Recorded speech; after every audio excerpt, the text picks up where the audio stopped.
Hello everyone, and welcome to Shell Point Today for the weekend of April 10th, 11th, and 12th. I'm Dan Filgreen. On today's show, Julie Boyd will give us some last-minute tax tips before you put those returns in the mail. And we'll also recap all the highlights from this week. But first, we want to remind you that the Shell Point Walking Club has an outing this Saturday to Fort Myers Beach. If you are physically fit and able to comfortably walk either 3 or 5 miles, then join them as they walk past Times Square, Bowditch Park, the Fort Myers Fishing Pier, and the beautiful sandy beaches.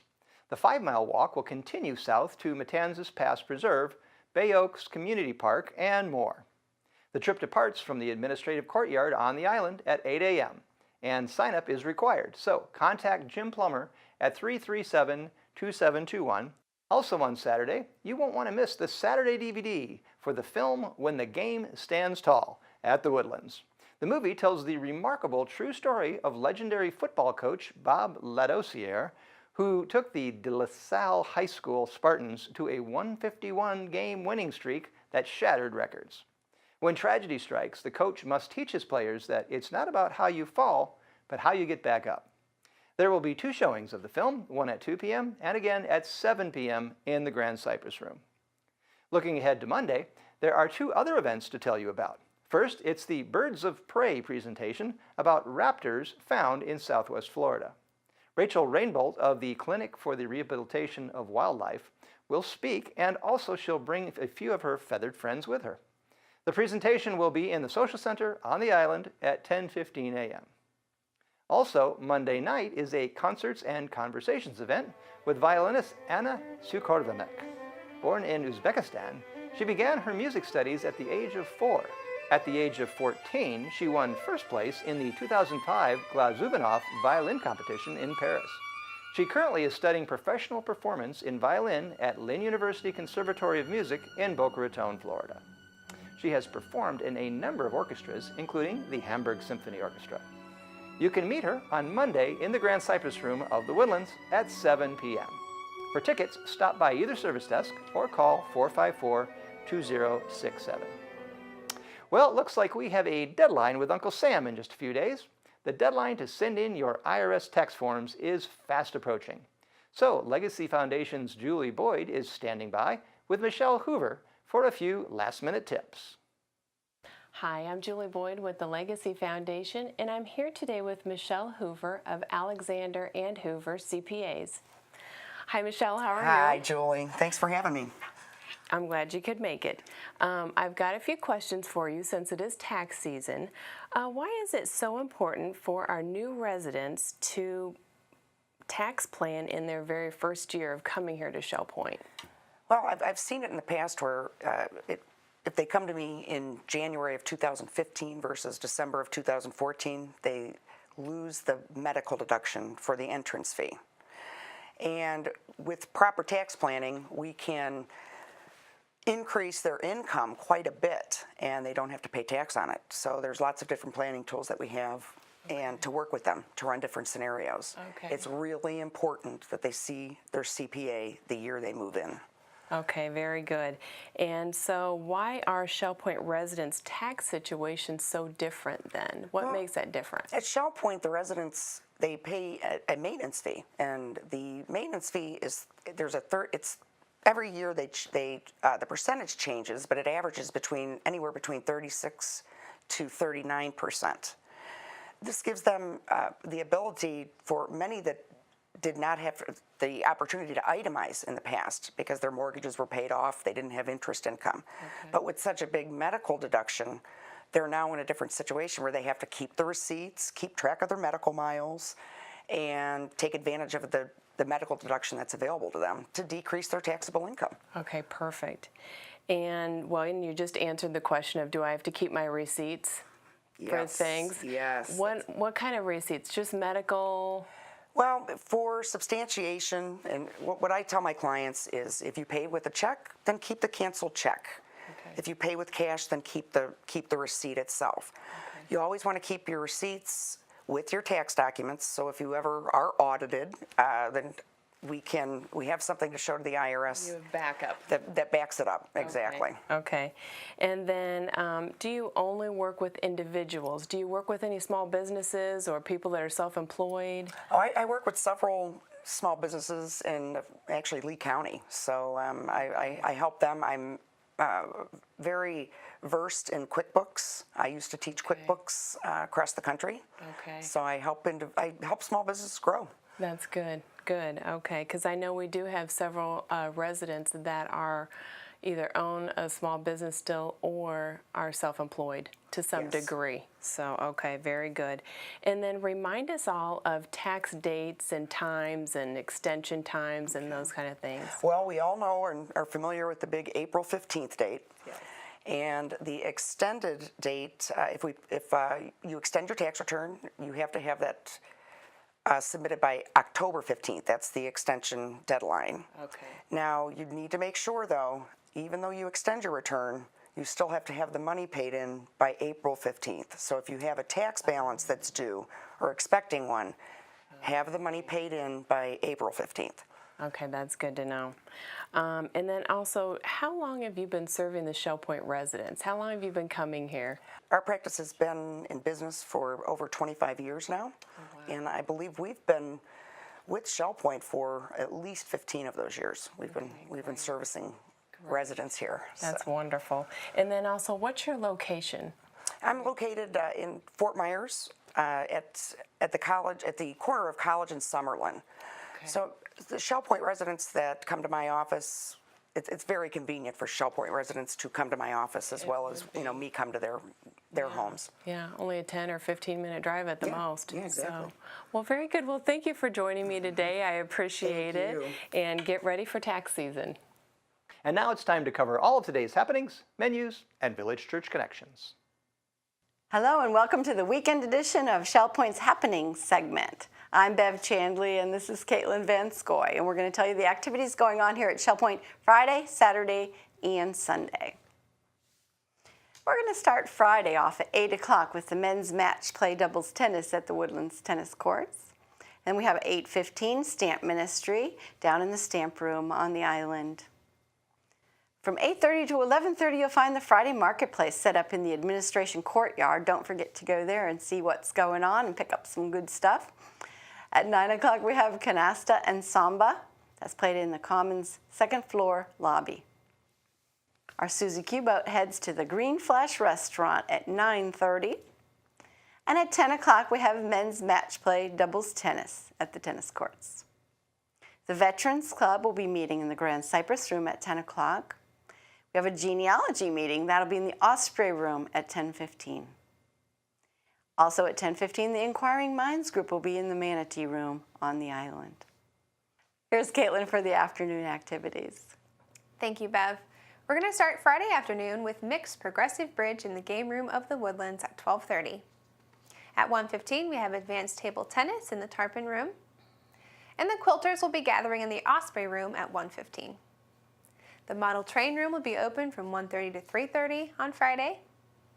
And also at 1:30, we have Vespers in the community room of the Arbor.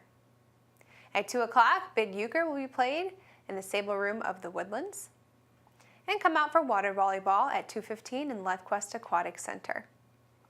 At 2:30, Latin Size will be in the Health Club. At 2:30, also we have Vespers in the community room of King's Crown. Great Decisions will be gathering in the Manatee Room at 2:45. And our last Vespers is 3:30 at the Springs. Pickleball will be played at the pickleball courts at 4 o'clock. And come out for resident game night at 6:45 in the Osprey Room. Here's Bev to tell you all about our Saturday activities. Thank you, Caitlin. At 8 o'clock, we have pickleball at the pickleball court. Also at 8 o'clock, we have the round robin doubles tennis down at the Woodlands Tennis Courts. And yet another 8 o'clock activity, the Shell Point Walking Club will be leaving for Fort Myers Beach. They meet at the administration courtyard clock. The men's and women's doubles tennis will be at 9:30 down at the Woodlands. 9:45, we have duplicate bridge. That's in the Manatee Room on the island. The Model Yacht Sailing Club will be at the Garden Apartment Pond at 10:15. At 1 o'clock, we're going down to Naples to the Gulf Shore Playhouse to see The Liar. And the court pickups begin at 1 o'clock on the island, 1:15 for Woodlands, and 1:30 for Eagles Preserve and Estuary residents. At 1:15, Scrabble will be played in the egret room on the island. Also at 1:15, the table tennis will be down in the tarpon room. That's available all weekend long unless it's posted otherwise. We're going to jump to 2 o'clock now for the Saturday DVD, When the Game Stands Tall. It's a 2014 film that's in the Grand Cypress Room of the Woodlands. At 3:15, we have basic line dancing down in the Health Club. And we have the second showing of When the Game Stands in the Grand Cypress Room at 7 o'clock. Now, here's Caitlin to tell you what's going on Sunday. Thank you, Bev. At 9 a.m., we have Christian Life Studies in the Game Room of the Woodlands and also at the Village Church. We also have morning worship at 10:15, and that'll also be in the Village Church. If you can't make it down to the church, it's broadcasted live on Shell Point TV, Channel 13. We jump all the way to 3:30 for our Sunday golf mixer at the Shell Point Golf Club.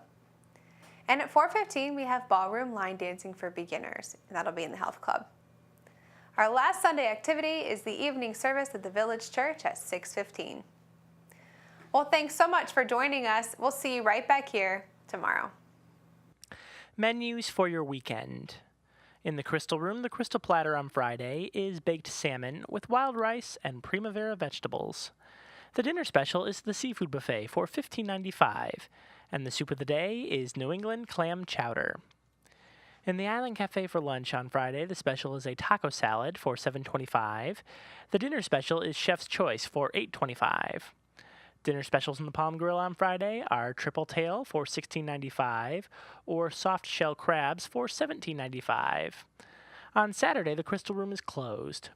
In the Island Cafe for lunch on Saturday, the special is a barbecue beef sandwich with coleslaw for $7.25. The dinner special is chicken parmesan with mashed potatoes and steamed broccoli for $8.25. The dinner special in the Palm Grill on Saturday is prime rib for $19.95. On Sunday, the Crystal Room features its Sunday brunch for $17.50. In the Island Cafe for lunch on Sunday, the special is fresh fruit with cottage cheese, sliced tomato, and a hamburger patty for $7.25. The dinner special is Chef's Choice for $8.25. And the Palm Grill is closed on Sundays. All menus are available 24 hours a day at www.shellpoint.net.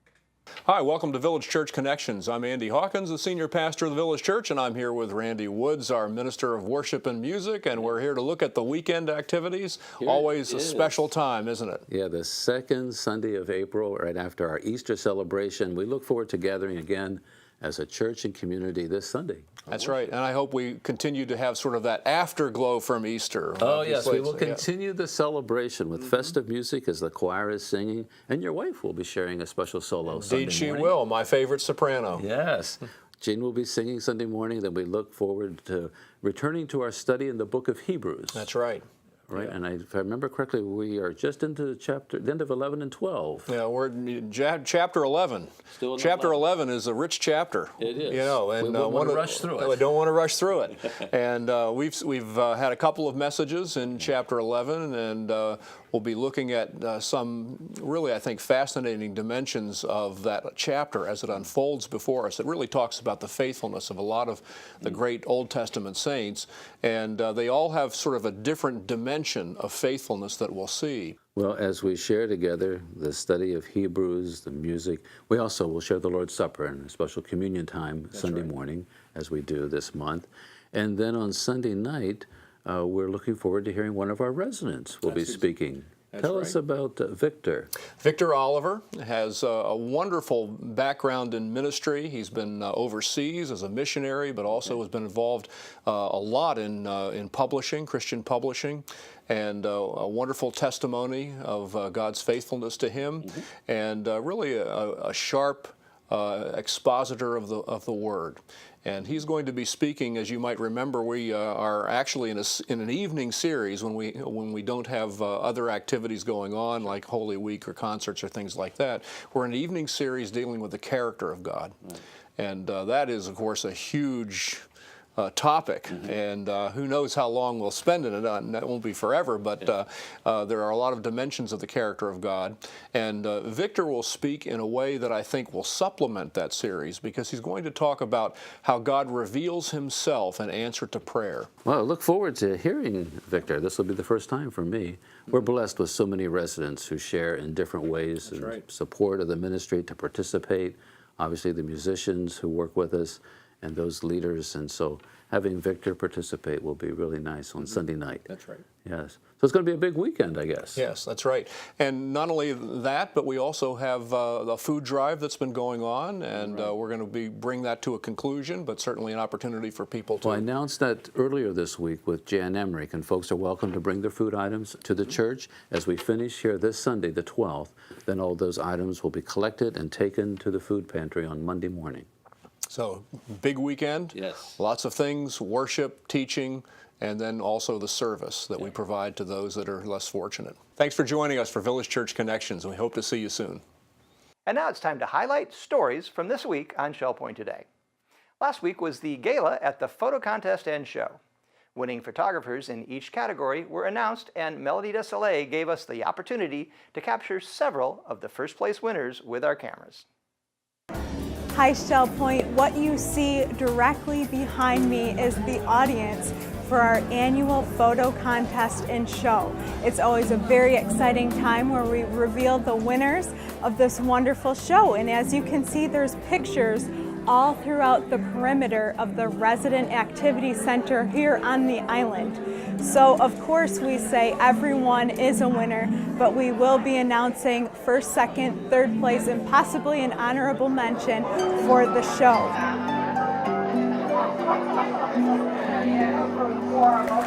So I'm sure the judges had a difficult time determining the winners, but here we go.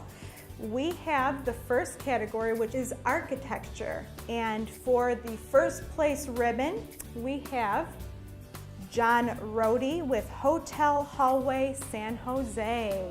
Second place ribbon goes to Nancy Hall, Homes with Style. Our third place ribbon goes to Dorothy Erickson, Temple of Zeus, Athens, Voice, a spiritual stop on the Camino de Santiago. Second place goes to Pete Martin for Elephant Emerging.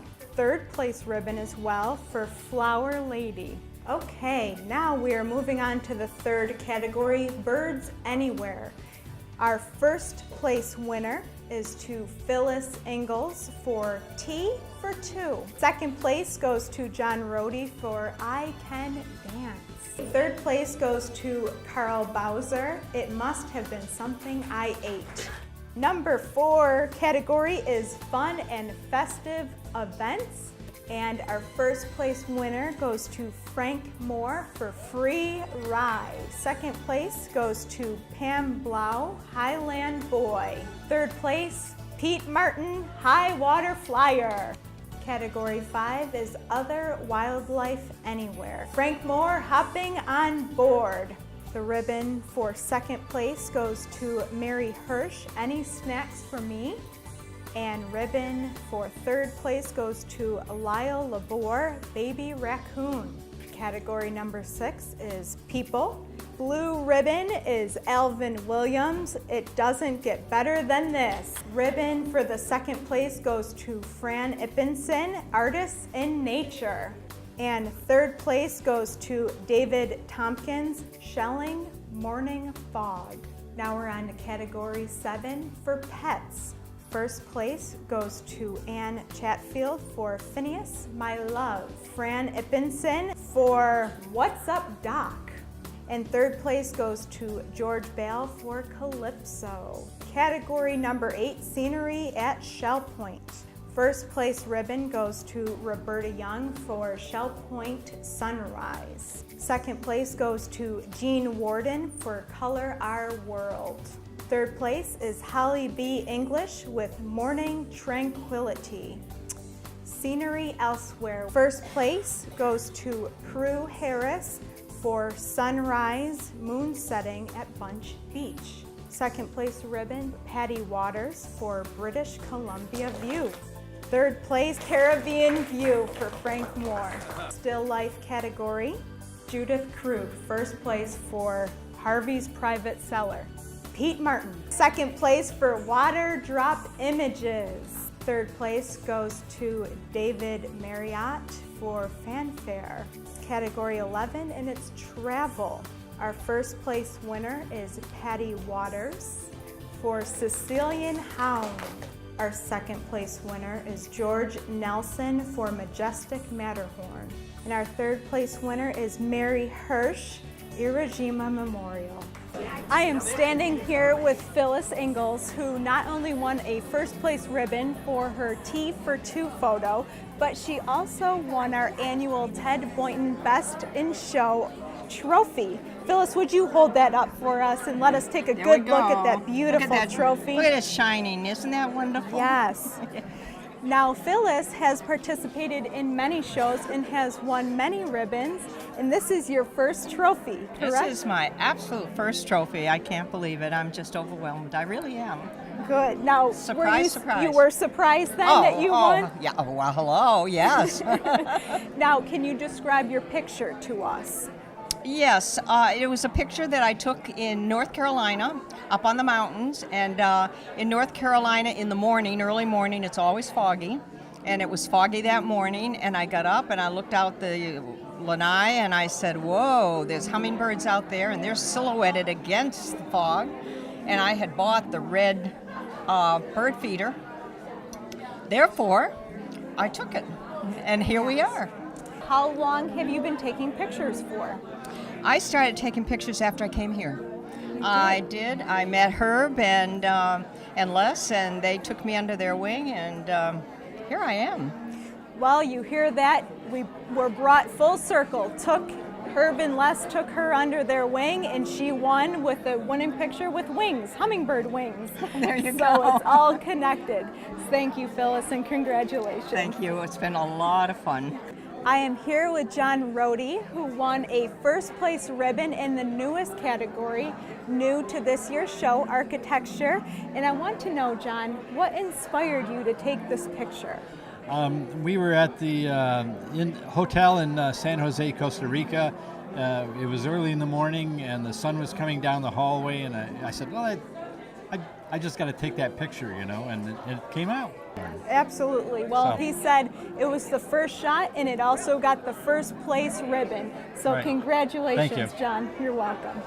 Okay, I'm here with Roberta Young. She won a first place ribbon for Shell Point Sunrise. So, of course, Shell Point is your home. Yes. What inspired you to get up early and take that sunrise? I like to take the pictures early in the morning, and I walked by there and saw those kids out there, and I thought, oh, that's wonderful. So, excellent. So you're looking forward to next year and getting some great absolutely. shots. And Shell Point is a good Shell place Point. to be. Oh, it's wonderful. All kinds of things to see and do. Yes. Excellent. Well, keep that camera handy, and I will. thank you for participating. Thank you. I'm here with Frank Moore from Lakewood, and he won 2 separate first place ribbons as well as several other ribbons in the show.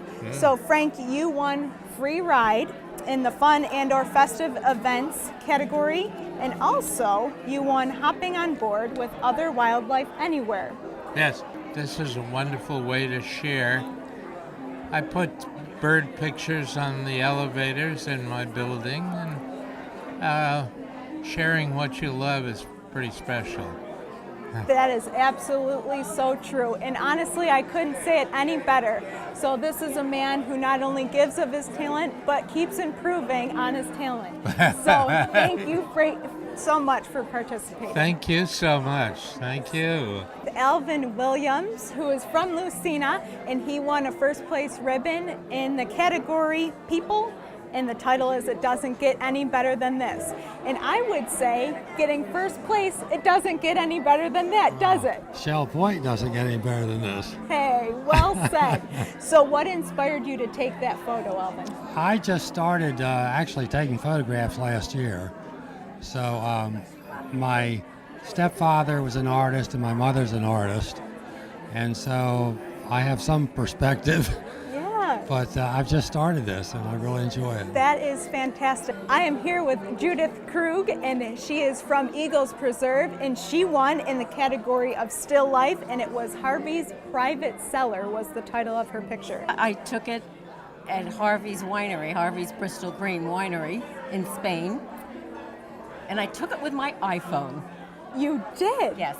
That's why I'm pleased it won first prize. Wow!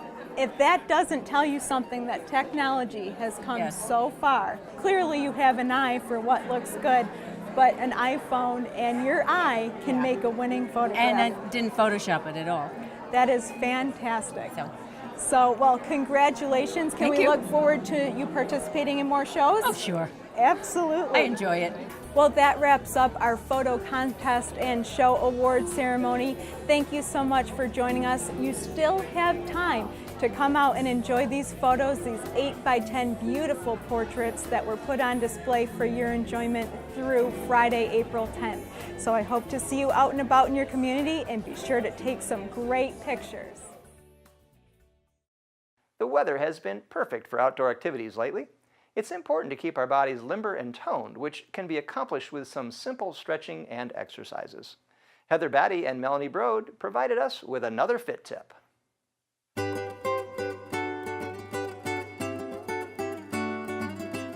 Hi, I'm Heather Batty. And I'm Melanie Broad.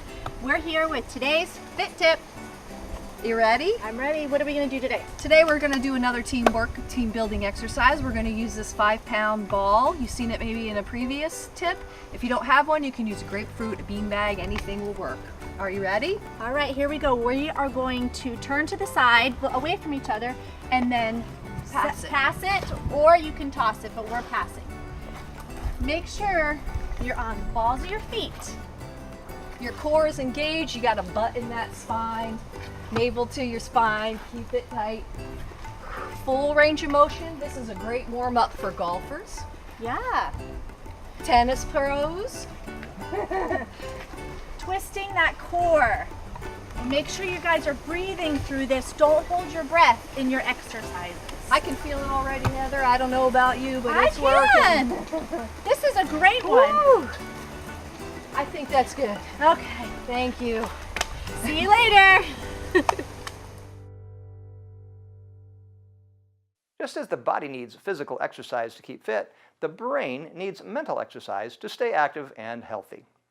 Hand-eye coordination is a great way to enhance reaction times, improve agility, and increase cognitive skills.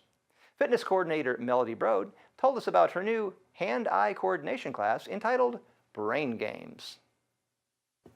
Hi, I'm Heather Batty from Resort Services, and today I'm here with Melanie Broad, one of our fitness coordinators. She's going to be talking a little bit about her new health connection called Brain Games. But first, I find it really interesting that you have been here for 16 years. 16 years, I can't believe it. Now, what classes do you actually teach here at Shell Point? I teach a little bit of everything. I teach a basic land-based class, aquatics. I do specialized classes where we concentrate just on our core.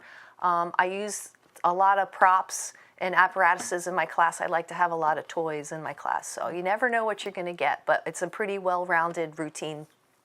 And being here for 16 years, you must have quite a few certifications. I do. Actually, I have 5. I have your basic land, aquatics. I have a group strength. I have balance, stability, and mobility for the 50-plus adult, and yoga. Great. Out of all those, what do you think was the most difficult to get? Well, for sure it was the balance, mobility, and stability certification for the 50-plus adult. It was a big test. It was hard, but I passed it, and it really comes in handy. So. And you'll probably be using some of that when you do this next class, correct? Absolutely. Let's talk about that class a little bit. Okay. It's going to be called Hand-Eye Coordination, and you're going to be doing brain games? Brain games, hand-eye coordination. Okay. It's going to be in the Grand Cypress Room on April 16th at 10 a.m. very excited. I use a lot of hand-eye coordination in my classes that I teach now. So if you've taken my class, you're gonna, this will be, some of it will be familiar, but I have a lot of new ideas I've been working with. So what's an example of something that they'll see? Well, something that we do in my class, I'm not going to give away everything, but we have a balloon and a piece of noodle, and I like to hit it back and forth between residents. You have a partner, or just, hit it with yourself. I like to bounce it off of a knee. You know what a hacky sack is? Yes. We kind of use it like a hacky sack. So. Oh, okay, but a balloon. So it's actually the time delay with the balloon. So that's really going to change your hand-eye coordination. Right. I'm also going to do a little bit of team building where they pass tennis balls back and forth. Oh, yes. So yeah, that'll be good. And then I have a couple of little surprises for them where they can take home these toys where they can practice hand-eye coordination at home. What do you think that these sort of games will actually help the residents with? Well, hand-eye coordination, as you age, you kind of lose that ability. So it can help with your cognitive skills. It can help with reaction times. It can have you better reflexes. It can help in everyday life when you drive or even writing. Sure. Oh, we definitely need that when we're driving. So it certainly sounds like a really fun and interactive class. So again, Melanie's class is going to be on April 16th at 10 a.m. at the Grand Cypress. Hand-eye coordination, and she's going to be doing it with brain games. See you then. Next week, you'll want to be sure and catch the special performance from the Spot Play Readers group. Ruth Duber and David Howenstein told us about the upcoming performance. Hello, and thank you for joining us. I'm Caitlin Van Scoy, and I'm here to tell you about a special event coming up April 14th at 7:15 in the Social Center. This event is an evening at Play Readers Cafe. Here to give us more perspective on the matter is Ruth Duber and David Howenstein. Please tell us a little bit more about this event, where your inspiration came from. Alrighty. Well, this is a part of Spot, which is ShellPoint's own theater. But we also do play reading twice a month, and I call them the Play Readers. And I got this idea one evening, it was pretty late, and I thought, I have some play readers that just read beautifully. They will not get up on the stage at the church. So I thought, well, maybe if I give them a little bit of exposure to talking in front of a group, we might talk them into that. So I thought of doing monologues and skits. And I thought, oh, I know who I need. I need David to join me. So I sent him an email, and I said, maybe I'm crazy to think to do this. And I said, you're crazy. That's right. Let's do it. That's right. Inspiration enough. That was all we needed. Yeah. Yeah. So tell me, how is the evening different than a Spot performance at the church? Okay, well, actually, we have 14 that are going to be reading, and some of them are really short skits and a monologue, and we're just going to have them read in front of an audience, and I think it'll really be enjoyable because with David's help, we really got a lot of great material. And interesting, there's a lot of material about dogs. Oh, is there? What do you have there on your lap? This is Spot. Naturally, that's the name. Yeah. And he's going to be our prop for the evening. Okay, very interesting. Piques my interest. Okay. Now, David, you have an interesting perspective on where this idea kind of got its flair from. So tell us a little bit about that. Well, it's, we're saying cafe, but it could also be cabaret. Okay. We kind of work that idea into people are going to be sitting at round tables, and we're going to be up front with the microphones, and I'm going to open it up with an MC kind of thing from cabaret, then give it to Ruth. So this is the idea. It's sit back and enjoy. We can guarantee you all the material is humorous. Okay. That's right. So this is going to be like a European cafe with food, and it's going to be a great evening from what I take from you. Well, your enthusiasm has helped. Thank you. Now, to pique your interest just a little bit, here's a snippet of one of the pieces they'll be reading that evening. Okay. As I said, we have a lot of material about dogs. And this is a quote from one of the little monologues. Dogs are not our whole life, but they make our lives whole. The reason the dog has so many friends is that he wags his tail instead of his tongue. Well, this one is a quote from Will Rogers. If there are no dogs in heaven, then when I die, I want to go where they went. One reason a dog can be such a comfort when you're feeling blue is that it doesn't try to find out why. Well, we have this and many more other things, so we're It excited sounds about it. wonderful. Now, just a reminder, this is an evening at Play Readers Cafe. You do need to sign up. It's April 14th at 7:15 in the Social Center. We hope to see you there. Have a great day.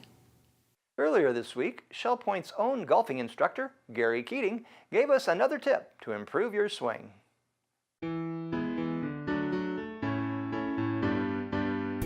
Hi, my name is Gary Keating, golf professional here at Shell Point Golf Club. We're going to talk about a 3-wood today, fairway wood or hybrids. The common mistake we see with the hybrids is players trying to lift the ball from the fairway. So let's imagine this iron shaft right here is the fairway. Let's imagine the golf ball's there. Potential mistakes we see during the golf swing is as the club comes in, players try to lift the ball, and as you can see, the leading edge is now exposed. Once the leading edge is exposed, we're going to top the ball all the time. What I want you to think about, this is what we call the leading edge. I want the leading edge to strike the ground. You can see the club face remains square. So once again, if you're having some problems with the golf ball going a little bit to the right or kind of topping it, unfortunately on the fairway, think about the leading edge. We want the leading edge to strike the ground. We don't want the leading edge to come up.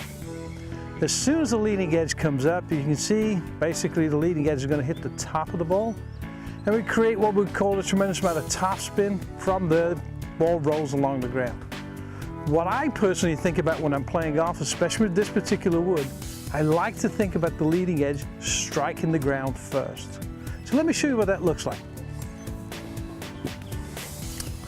So once again, you'll see basically, as we demonstrated on the shaft right here, if I try to lift the ball, and this is one of the common mistakes we see, we're trying to add loft to the club face, and you can see the club face comes up and it's open. Once again, I always think basically the leading edge, I want the leading edge to strike the ground. So let's see how that works. So I'm going to hit a little shot right here, and I'm thinking about the leading edge striking the ground. Once again, I always like the butt of the club in the center of the belly, 3 inches off the inside left heel, and I want that leading edge to just scrape or touch the ground.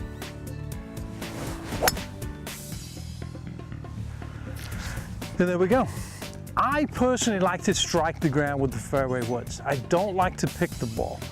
The reason why I don't like to pick the ball is the sweet spot of my particular golf club is right exactly where my finger is. Most players, when they pick the ball, they hit it on the bottom of the leading edge. Once again, we need to strike the golf ball in the center of the club face, and you can see the center of the club face is a little higher than people think. I hope this helps you. You can contact us at shellpointgolf.com. Thank you.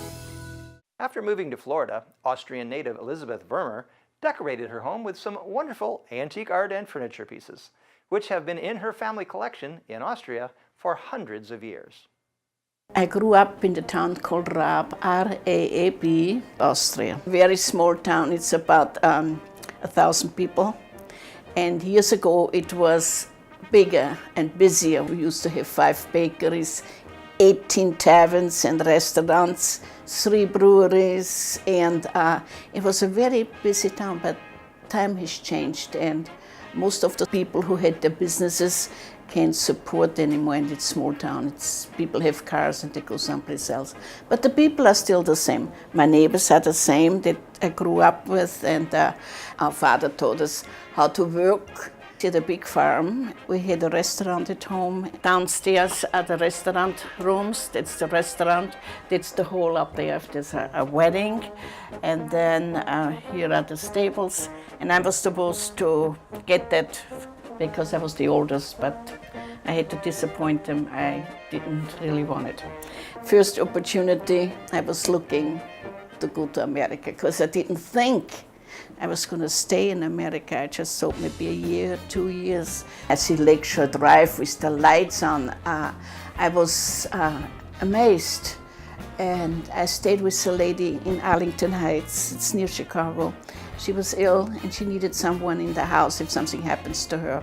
What amazed me tremendous, because I was still a child of the war, 1956.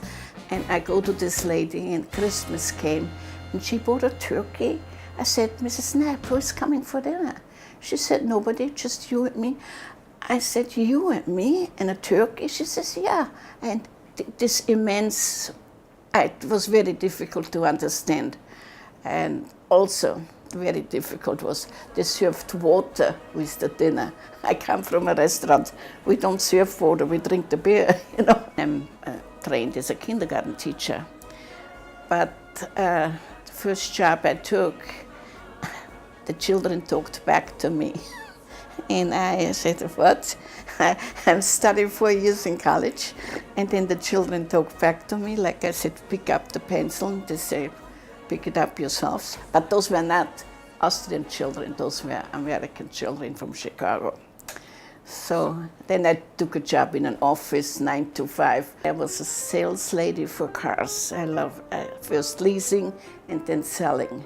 And then somebody said to me, why don't you do real estate? If you can sell cars, you can sell houses.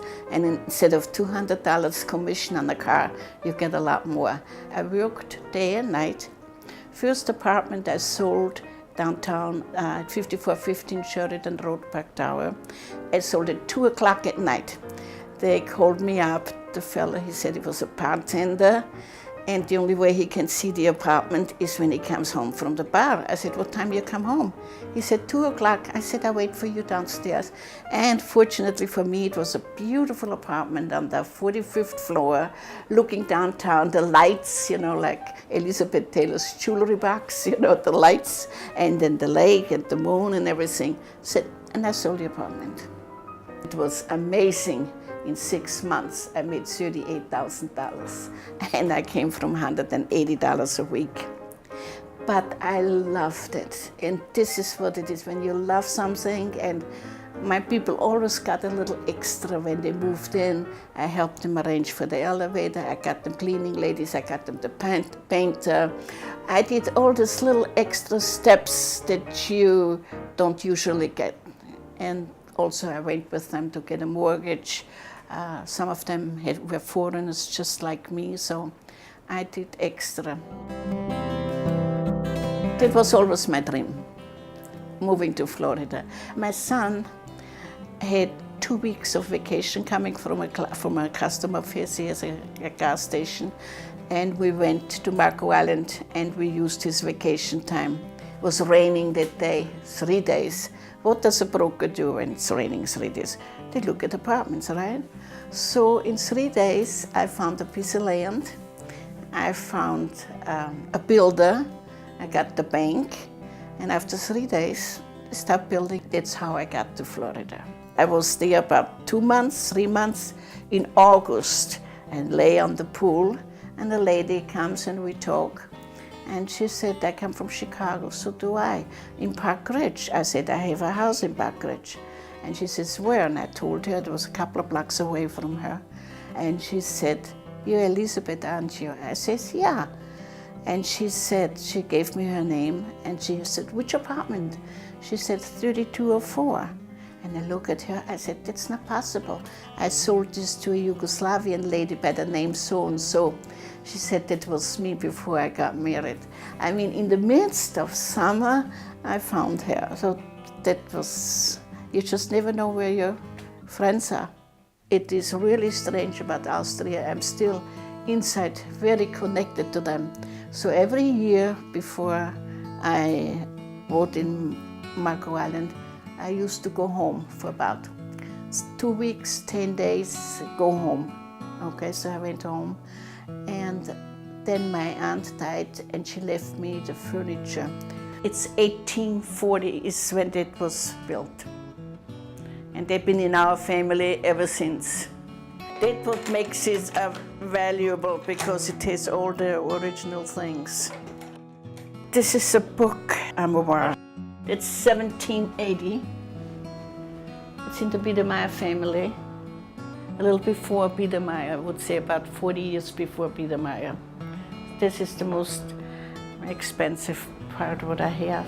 When I was a little girl, this were my books in there. A little table. When I was little, my aunt kept the medicine in there. And this is the grandmother of my grandfather. And 1803, when you turn the picture around, it's signed. It's the Madonna. Somebody asked me how old she was. I said, you don't ask a lady how old she is, but I guess between 200 to 300 years. It's paper mache. It's not painting. It's a special way of creating things. It's a family crest, 1641, and it says Die Würmer, Thüringische Geschlechter. That means we come from Thüringen, which is apart from Germany. That's where the first one started. It's 1641. And I was born in that bed, and so was my grandfather and my father.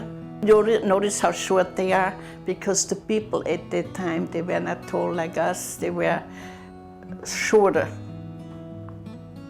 Yeah, that's all handmade. I feel that I'm at home. And once I had the furniture done, and I was living with my furniture, I never went back to Austria again. It was something that pulled me back, but when it was here, I was okay here. Now I know I belong in here.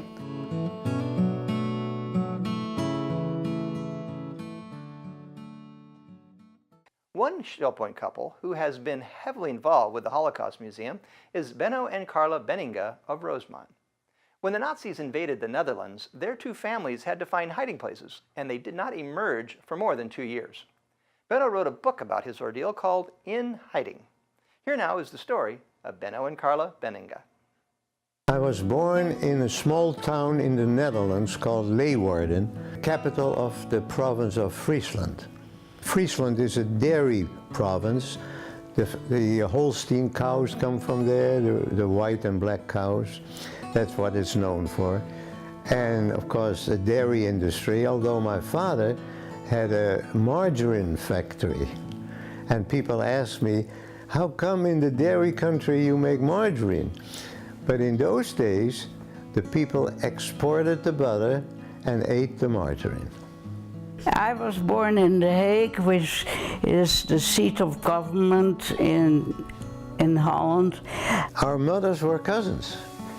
And I knew Carla when she was a little girl, and I told her then, just grow up as fast as you can so we can get married.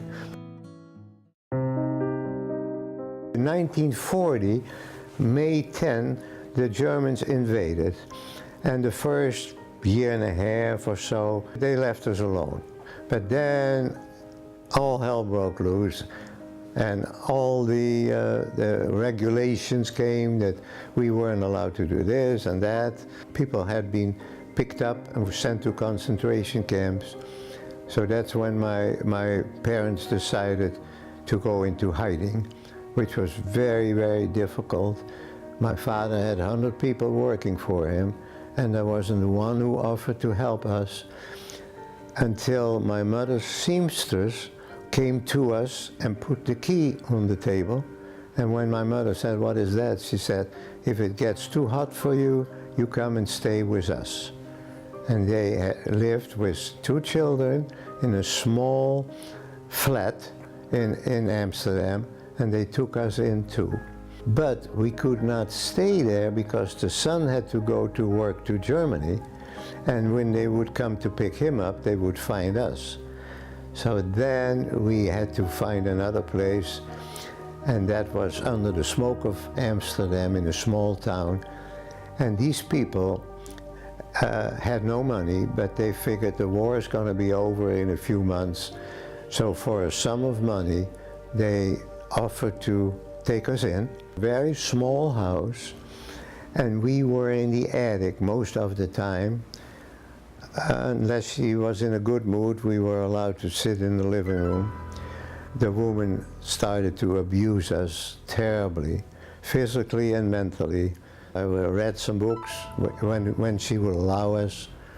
We were playing some cards once in a while until she forbade that.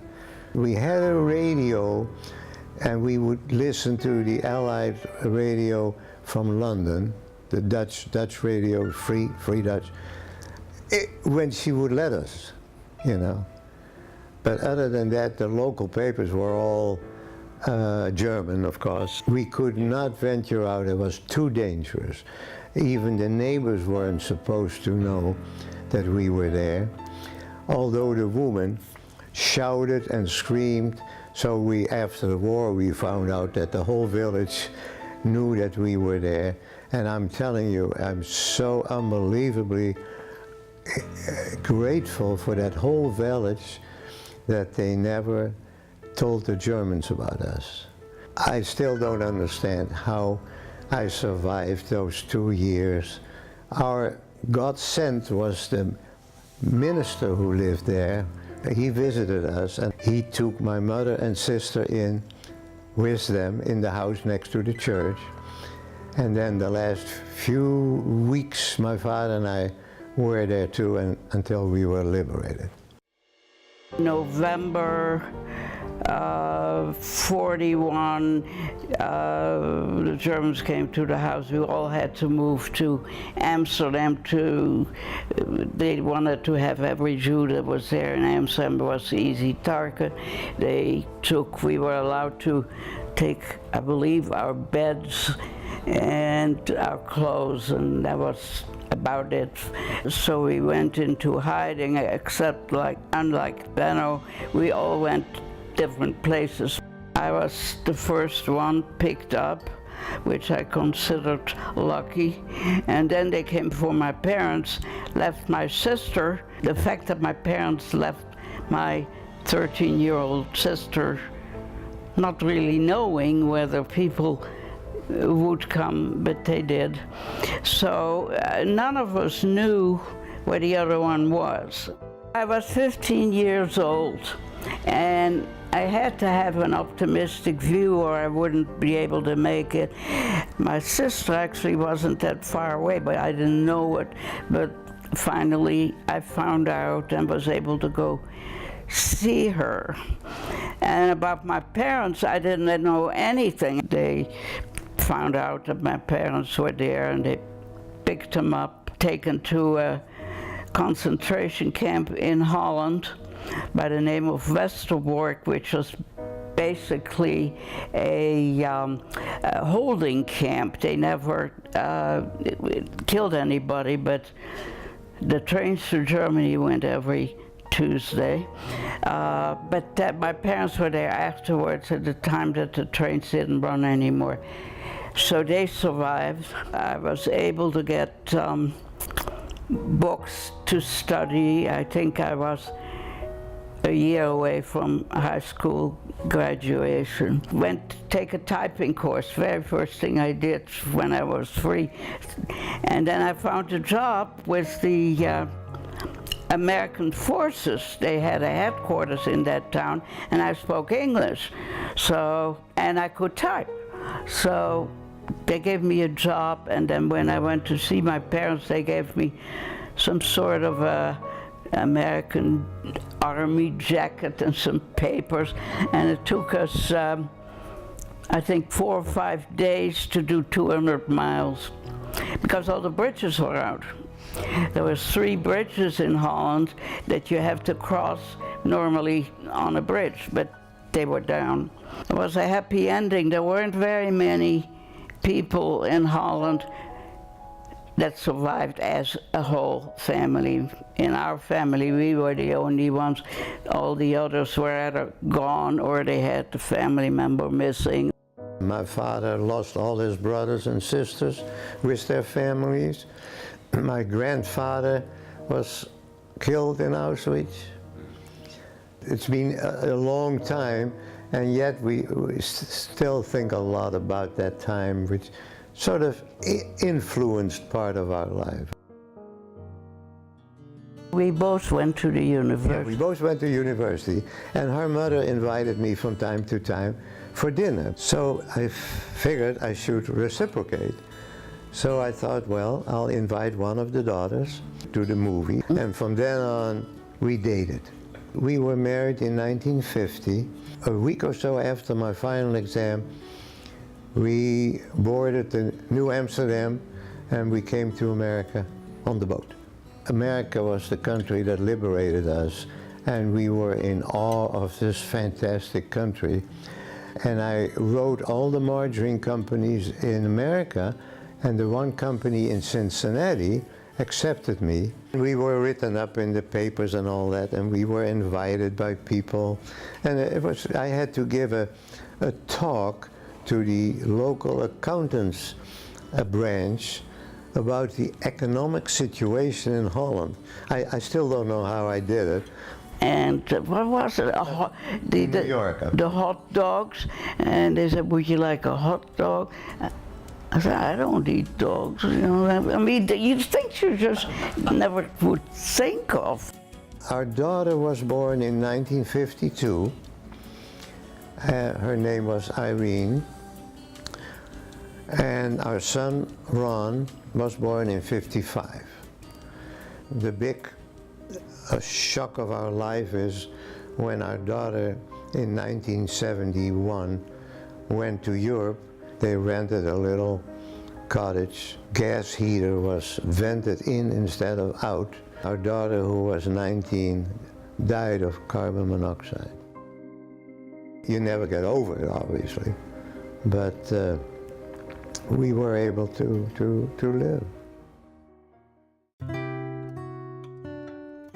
I was asked by Edison College, they have every year Holocaust Remembrance Week. And I talked to the students there, sometimes as many as 300, and they are very interested and ask a lot of good questions. And also at the Holocaust Museum in Naples, and so has Carla. Yeah. I believe it was an 8th grade class, and I told them, you know, when this happened, I was exactly your age. When you're 15, 16, 17, that's when you grow up. So I had to make lots of decisions on my own, and they weren't used to, and my sister, same thing, that we were really grown up, having gone through all this. It is so important that the story gets told, because pretty soon there won't be any survivors anymore. Holland had, I believe, 140,000 Jews before the war, and only about 30,000 survived. I still don't understand how I survived those 2 years in that condition. It's a miracle.